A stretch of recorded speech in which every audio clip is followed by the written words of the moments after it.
Verses 19 to 25. The proposal they made to give him a free, full, fair, and public hearing, v. 19, 20. They had heard some broken pieces of his doctrine, and are willing to have a more perfect knowledge of it. They look upon it as strange and surprising, and very different from the philosophy that had for many ages been taught and professed at Athens. It is a new doctrine, which we do not understand the drift and design of. Thou bringest certain strange things to our ears, which we never heard of before, and know not what to make of now. By this it should seem that, among all the learned books they had, they either had not, or heeded not, the books of Moses and the prophets, else the doctrine of Christ would not have been so perfectly new and strange to them. There was but one book in the world that was of divine inspiration, and that was the only book they were strangers to, which, if they would have given a due regard to it, would, in its very first page, have determined that great controversy among them about the origin of the universe. They desired to know more of it, only because it was new and strange. May we know what this new doctrine is?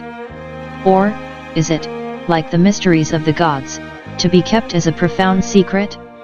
If it may be, we would gladly know, and desire thee to tell us, what these things mean, that we may be able to pass a judgment upon them. This was a fair proposal.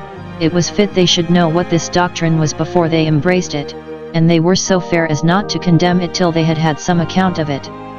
The place they brought him to, in order to this public declaration of his doctrine, it was to Areopagus, the same word that is translated, v. 22, Mars Hill. It was the town house, or guild hall of their city, where the magistrates met upon public business, and the courts of justice were kept, and it was as the theatre in the university, or the schools, where learned men met to communicate their notions. The court of justice which sat here was famous for its equity, which drew appeals to it from all parts.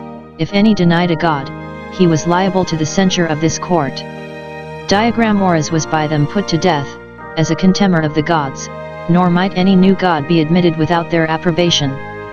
Hither they brought Paul to be tried, not as a criminal but as a candidate. The general character of the people of that city given upon this occasion, v. 21. All the Athenians, that is natives of the place, and strangers who sojourned there for their improvement, spent their time in nothing else but either to tell or to hear some new thing, which comes in as the reason why they were inquisitive concerning Paul's doctrine, not because it was good, but because it was new. It is a very sorry character which is here given of these people, yet many transcribe it.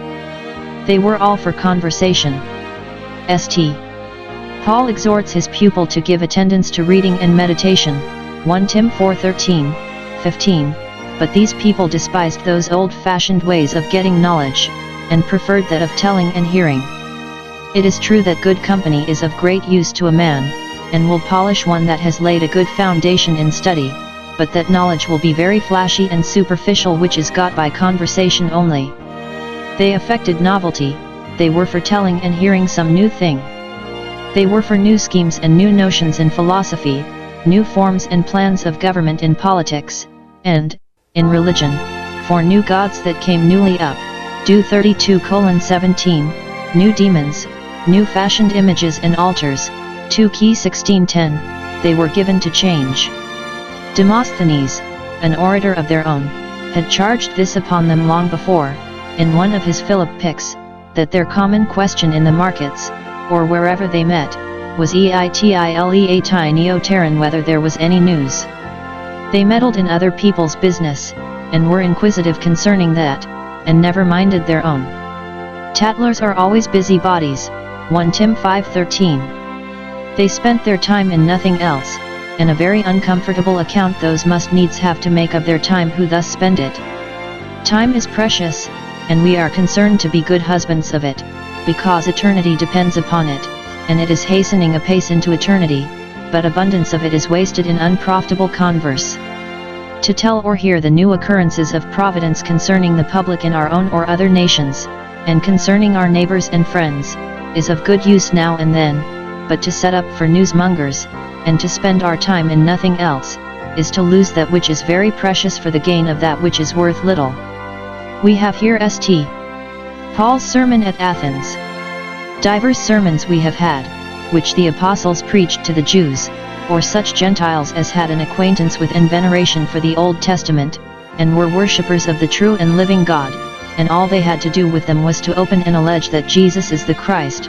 But here we have a sermon to heathens, that worshipped false gods, and were without the true God in the world, and to them the scope of their discourse was quite different from what it was to the other. In the former case their business was to lead their hearers by prophecies and miracles to the knowledge of the Redeemer, and faith in Him. In the latter it was to lead them by the common works of providence to the knowledge of the Creator, and the worship of Him. One discourse of this kind we had before to the rude idolaters of Lystra that deified the apostles, ch 14:15, this recorded here is to the more polite and refined idolaters at Athens, and an admirable discourse it is, and every way suited to his auditory and the design he had upon them.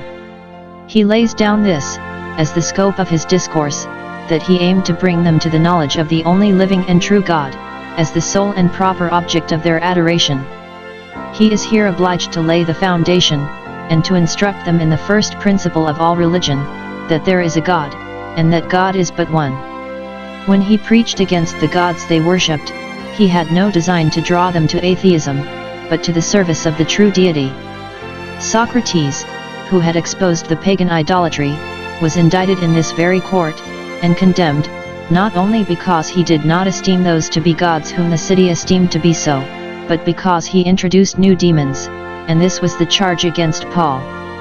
Now he tacitly owns the former part of the charge, but guards against the latter, by declaring that he does not introduce any new gods, but reduce them to the knowledge of one God, the Ancient of Days. Various conjectures the learned have concerning this altar dedicated to the unknown God. Some think the meaning is, to the God whose honor it is to be unknown, and that they intended the God of the Jews, whose name is ineffable, and whose nature is unsearchable. It is probable they had heard from the Jews, and from the writings of the Old Testament, of the God of Israel, who had proved himself to be above all gods, but was a God hiding himself, Isa 45:15. The heathen called the Jews God, Deus incertus, incertum Moses numen, an uncertain God, the uncertain deity of Moses, and the God without name. Now this God, says Paul, this God, who cannot by searching be found out to perfection, I now declare unto you. Others think the meaning is, to the God whom it is our unhappiness not to know, which intimates that they would think it their happiness to know him.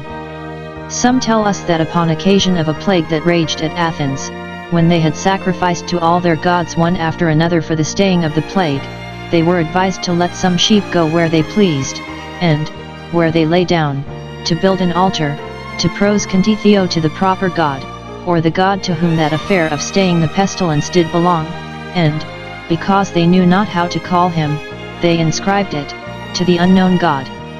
Others, from some of the best historians of Athens, tell us they had many altars inscribed, to the gods of Asia, Europe, and Africa to the unknown God, and some of the neighboring countries used to swear by the God that was unknown at Athens. Solution.